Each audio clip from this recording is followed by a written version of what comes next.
Hello, BookTube, and welcome to the first edition of Friday Reads for 2022.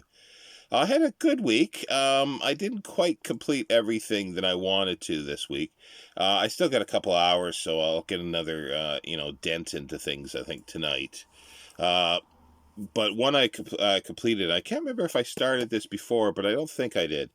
It's for the book to film tomorrow, and it's David Grubb's 1953 inaugural novel, his first novel, The Night of the Hunter, and it was adapted for film in 1955, directed by Charles Laughton, his first and only film directorial work.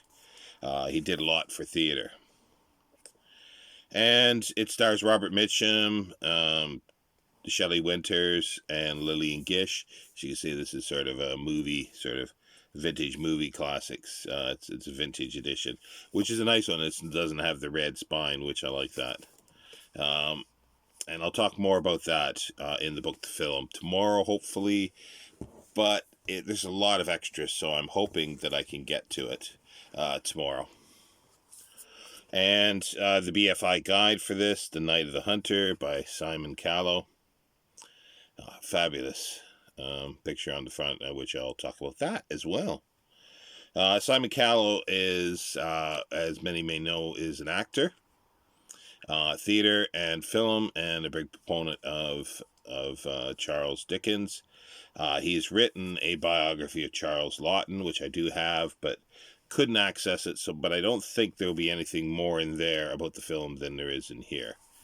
And he's also currently, he's got 3 of 4 volumes biography of of Wells, Orson Welles, and he's working on the 4th volume, or hopefully he's working on it, because we're waiting for that, and I'm not the only one. When I say we, I mean in the bigger picture of people. And he's also written a theatrical life of Charles Dickens and many other books. Also, we started on the first, Isaac Asimov's Future History, and I'm calling it the Future History Project. Myself, the Bookish Bryants, and Mark Richardson at Richardson Reads. It's just Scott of the Bookish Bryants that is participating. And we read the first 5 stories from The Complete Robot by Isaac Asimov. And we'll continue next week. There's videos. I've done some videos, and also sort of I'm doing it'll be a series of videos on sort of Isaac Asimov, a biography, and I'll get to the books that I'm basing it on in a moment. And I've only got up to, he's only age 12 in the first installment. But yeah, it's going to be a good series, and anybody who wants to come on board, it's not too late, because it's just short stories. There'll be 5 more. We're starting tomorrow, and my email is down below. And do send me an email if you want it, and I can give you the list, or just look. You can follow week by week, and there's a playlist as well. Just go to my playlist, and you'll see the Future History Project. It'll be my videos and the co-hosts, as well as any other booktubers that are doing specific videos regarding the Future History Project that I can find, and they'll be put in. So there's that, and also too. I started this, when I say that I was hoping to have this finished. So I'm near the end, but I won't finish it tonight. I know that, but I'll finish it over the weekend, hopefully tomorrow, depending on how much time it takes me to watch the extras. There's probably about 3 or 4 hours of extras for The Night of the Hunter. And this is Moby Dick by Herman Melville. This is a Wordsworth edition. It hasn't fared too well. It's a bit of a crease in the center. Their binding isn't the best. But I'm reading this as a buddy read with Brandy at the Bookclectic. And I'm thoroughly enjoying it. I had not read it before. I had not in full anyway. I've read excerpts and so forth, and it was something I've always wanted to read. So Brandy mentioned she was reading, and I go, "Oh, I have, this," or I knew I had a copy, but I couldn't remember until I dug it out that it was the Wordsworth edition. So I'm pretty well done it. And I'll continue on, and I'm really enjoying it. And I'll talk a little more about it once I'm finished. Now, let me just set that out of the way. For the Isaac Asimov biography, I've been reading a number of books, and the main one is his memoir here, In Memory Yet Green. It's an autobiography, Isaac Asimov, 1920 to 1954, and it's the first section, and I'm up to, it's like 100 and some pages till he's sort of 12 years old. And this was published in 1979 by Doubleday and Company. And it's really well written. Whether or not he tells the truth, I'm sure there's embellishment, but he also he's based sort of his ancestry on what his father has told him. And he knows that it's probably not fully accurate, but realizing that there's probably, or he assumes there's no records left that he could find, so he's not bothered. He's not really too bothered about his ancestry, other than what his father has told him, and he's accepting that. And but it's well written. It's quite verbose, but it's quite revealing in many ways as well. But also with that, there was an unauthorized biography that was done by Michael White in 1994, just after he had died, and it's called Asimov: The Unauthorized Life. He did get sort of, he did talk to Janet Asimov, apparently, for this. And for 120 some pages, he deals with the same matter in 10. And so far, it's not that great. He's not covering any new ground or anything than what's in Asimov's material. So he hasn't done any, so far he hasn't done any original research. He talks about going into the archives where there's 1,000 boxes of archival material. So hopefully at some point there will be new material. So I'm hoping for that.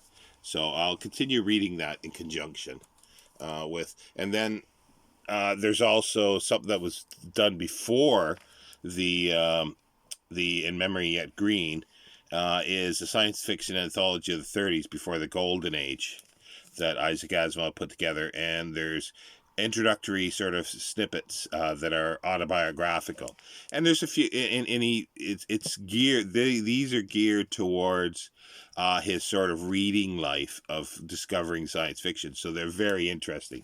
The first one, especially the 20s, and that's what's the chapter that is dealing with up until he's 12 approximately, or just under 12, and it's very good. And this was published in 1974 by Doubleday and Company, and it's just great stories in here as well. So I don't think it's in print anymore. There's paperbacks that have been I think there's 3 volumes of paperbacks, but the paperbacks might have, the ones I had, I'm quite sure, omitted the autobiographical material.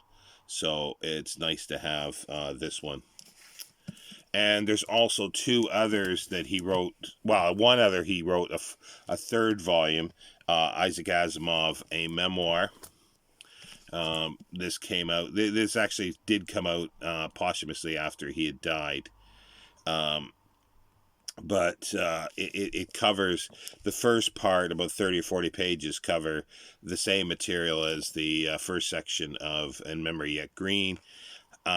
And I'm reading this as well, up until the point it diverges from there's 2 volumes of his first. There's In Memory Yet Green and In Joy Still Felt. which takes him up to 1974, I think. So I'll be reading this, continuing to read this. And then also, after he died as well, I didn't give a date for this. This is, I think it came out in 93, 94. He was writing it up until, I think, the day he had died or close to it. 1994, Doubleday and Company as well. And then later, his widow Janet Jepson Asimov edited It's Been a Good Life. It's a lot smaller, but it also covers some of the same material that he was writing about. So I'm reading it all just to make sure that I don't miss anything in the ads. And it's interesting to see how he sort of, the things that he repeats and then sort of glosses over in these later ones.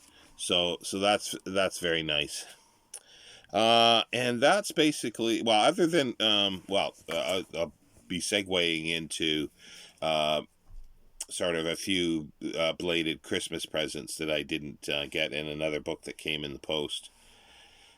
But I was given for Christmas a Kindle. It's not very. This is just a Beau Jest complete collection that's showing on the front, so there's no picture on it. I was given a Kindle, but it was a bit long in coming, I should say, because it said it was delivered, and it wasn't delivered to me. It was found out about 10, 12 days later that it was thrown over on somebody else's property, and it sat there in the rain for however long, like how many days of rain. But it's still okay because it was in its own little box, and it was in a sealed plastic, a little baggy in a sense. So that was okay. So that's all working, and I just have essays on here mostly, and then I got the Beau Jest, complete Beau Jest on here. It's a green. That's all that was available, which is fine. I was really surprised at how, because I've got a 10-inch Kindle, which I can't really watch or read from, because my eyesight in the lighting, I can't do computers for very long without getting a headache, and especially reading, because that's a little more intense. But I was surprised at how small this is, but so far it's okay. There are a few things that, like, clearly they did not invest very well in the operating system, and it's very slow. As you go from page turning, it sort of the lettering sort of fades out for the previous page and fades in for the next one. It's very, very brief, but it sort of sends if I'm watching it too much, it just really sends my eyes funny. So every time I change the page, I got to glance away. No big deal. And then as it sort of scrolls up or do things, it fades in, fades out. It's because it's a slow process, and it is hard on the eyes for me. But so far, I've just been reading some essays in between. So I have this week read a few, just nothing sort of, it just, I've been testing it on and off, and so far it's worked. So we'll see how it goes. So as for next week, reading, I'm gonna continue with wherever Moby Dick is. Oh, it's up here. I'm gonna finish Moby Dick hopefully tomorrow, if not on the weekend, and continue with the next 5 stories in the complete robot. In the sorry, I'm looking for something else here that I've sort of now misplaced that I want. Oh, I think it's over here. And the next 5 stories in the Future History Project from the complete robot. I will be continuing with the biography of, and I want to concentrate a lot more on this and get a lot a headway into this week, and obviously reading up to where it ends in here, as well as continue with the other 2 Isaac Asimov books and the little snippets that are left in Before the Golden Age. That'll be a ongoing ongoing reading. That wasn't a book, by the way, so it's okay. Yeah, that's going to be ongoing for a long time. Reading biographical material and critical material about Isaac Asimov. And I will be doing another book to film next week, and I've decided to do something rather simple. It'll be an easy read because I've read it before. It's The Maltese Falcon. I do like this cover, the blue, and that's the publisher it's an Orion paperback. It was originally published in 1930, and this edition is 2010. It's a reissue from 2010. So it's very short. It's not even it's just over 200 pages, so that's easy to get through. And that's what I'm going to concentrate on, basically, for next week for reading. Now we'll get to the sort of belated Christmas gifts. I have to reach over to get one that's the first one that came. Sorry. I do apologize. I should have done this earlier. This is one of the Library of America. This is American Science Fiction, 8 classic novels from the 1960s. So that was very nice to get. And there's a 50s volume as well, but you can't seem to get it here in the UK for some reason anymore, at least not in the box set. One of the volumes, I think, is available for some odd reason. It's hard to get sometimes, the American libraries. It's edited by Gary K. Wolfe. And they're nice covers. And in volume 1, it covers 1960 to 1966, and it includes The High Crusade by Paul Anderson, Way Station, obviously, by Clifford D. Simak, Flowers for Algernon by Daniel Keyes, and Call Me Conrad, This Immortal by Roger Zelazny. And the second volume covers 1968 to 1969, and that's Pastmaster R.A. Lafferty, Picnic on Paradise, Joanna Russ, Nova by Samuel R. Delaney, and Imperio by Jack Vance. And so I'm really, really pleased to get that, and thank you. Let me see if I can slide them back in here without any damage. The next one that came was, this is one of 3. I had the first 2. If anybody's interested in horror film, and is either both well versed in it or not so versed in it and want to know what there is, this is a wonderful series. It's a Gothic series by Jonathan Rigby. This is Euro Gothic. It's hardcover with the dust jacket. It's nice posters on the back. And this is Classics of Continental Horror Cinema. And this was just published in 2021. And this was for my Christmas present as well. By Jonathan Rigby. It's by Signum Books. And he goes through like periods. And Warning Shadows is one, because that is a German expressionist film. 1896 to 1954, and then 54 to 63, 63 to 66, 67 to 71, 71 to 75, and 75 to 83. I know the European horror film Silence fairly well, or I should say aware of them if I haven't seen them.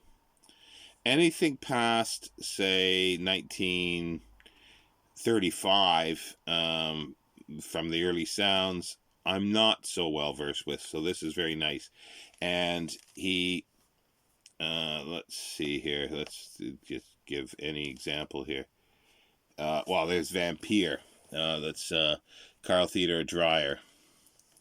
And he gives a little box with all the description of the film, and then Prior to that and continuing on, there'll be a page or two sort of setting it in its context and a little more detail of the film itself. And not a huge amount of illustration, but there's a lot of text. It's double columned. And like he's got here, like history repeating, a little section escape into fantasy. There are some pictures, but they're not, it's not overly done. They're mixed in with this, and then the beginning of this, like part 2, experiments in evil, 1954 to 1963, and he gives a overview of the period, and highlights and how each film fits into its period. And especially with this one, like, he differentiates between, French cinema, Italian cinema, and so forth. And it's all on glossy paper, and there is sections of color as well in here. It's a heavy book because it's all on glossy paper. It's like about 400 pages long, but it's so far, I would say these are the best single volume that I've ever found. It's general, and that's the purpose of it. So it's not super detailed on each film. You would need to then research for other films, and he does have a bibliography, source notes in the back, which is nice. And the good thing about this too is this volume is sewn. It's got this nice little touch, the headbands and footbands, ribbons that are nice, and it's not cloth, but it's a textured paper, and as you can see, it does get rubbed even though this is new. But it is, and the end papers are nice because they are photos. And yeah, it's a great book. Let me set that down. And the other volumes, previous volumes, was, I think the first volume was American Gothic. Let's just briefly look at this. I've had these for a while, but as you can see, they do wear a little bit around the edges. And it's Signum Books as well. And this is originally he did it in 2007, and this is expanded 2017, and this is a reprint from 2018. And it's the same deal all the way through. These earlier ones, I'm not sure if they're sewn, but I don't think they are. But the third one, Euro Gothic, is sewn. So, and then we got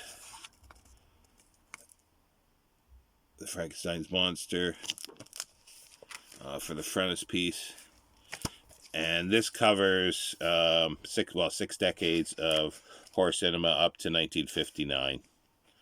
That's all I need. And then the second one was English Gothic Classic Horror Cinema, 1897 to 2015. And everybody recognizes who's on the cover, and the same on the back, with posters, and it's the same deal all the way through. I do highly recommend it. It's probably the best that I've seen. It's a kind of book you don't read from cover to cover. You look through, you read a few things, and discover. And that's the one thing. And his commentary is quite interesting. This is, it looks like a lot of the material was done earlier, but it looks like this edition published 2015. So this might have been actually the first one. But yeah, no, those are really, really nice, and I enjoy those.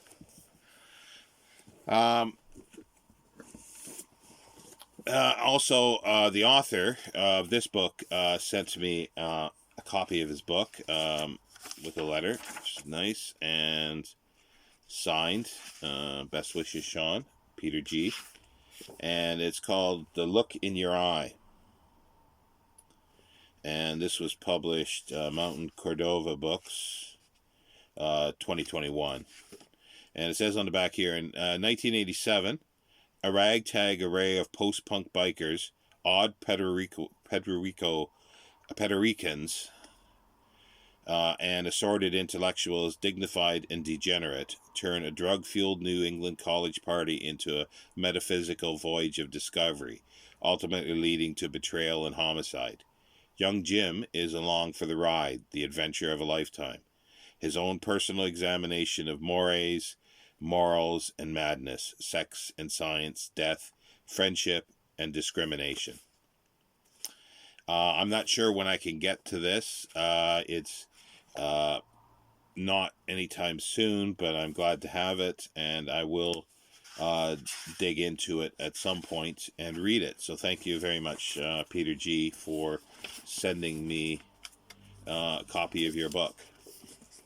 Now, one other thing that I want to mention is that I will be doing a full video of this next week at some point when I collect all the books together. It seems to be something that's going around is sort of it's a big book year for BookTube, reading big books, and I guess I'm a little straight because like a lot of people call a big book like 500-600 pages. To me, a normal size book is anywhere 300 to 600 pages. Anything bigger than that is starting to get big. Over 1,000, yeah, that's a hefty book. But in neither here nor there, I'm joining up with Scott at the Bookish Bryants to read a number this year, which I'll get to. But the first one that we're going to read is in February, is a reread for me, and it's one of my favorite books. It's Gargantua and Pantagruel by Rabelais. And this is translated by M.A. Screech. I wasn't sure I actually had this, but it's been a while. I picked it up in a bookshop in Cambridge that had a room of they're basically shop returns of Penguins and that. So over about a year or two, I bought quite a few, and either there or somewhere else it got a little sun faded there, but that's fine. I don't think I've read Screech's translation of this. I've read 2 or 3 times a previous Penguin one. I have to look it up to see, but I don't think it was Screech. But it's one of my favorite books. It clocks in at just over 1,000 pages there. So, yeah, 1,030 or 40 pages. It's a fabulous book, so if anybody wants to join us, do so. I'm mentioning this one now because it is February and just a little lead time to get the book if needed. So that will be our first read, and as I say, next week I'll try to gather everything together and do a video on these. So yeah, and I hope everybody's doing well, and I hope you're enjoying your reading, as well as hop on board with Isaac Asimov's Future History Project. If you've ever been curious about it, it's a good way to start with the short stories, the robot short stories. As I say, do check out the videos in the playlist under the Future History Project. And yeah, and I'll see you next time, BookTube. Take care.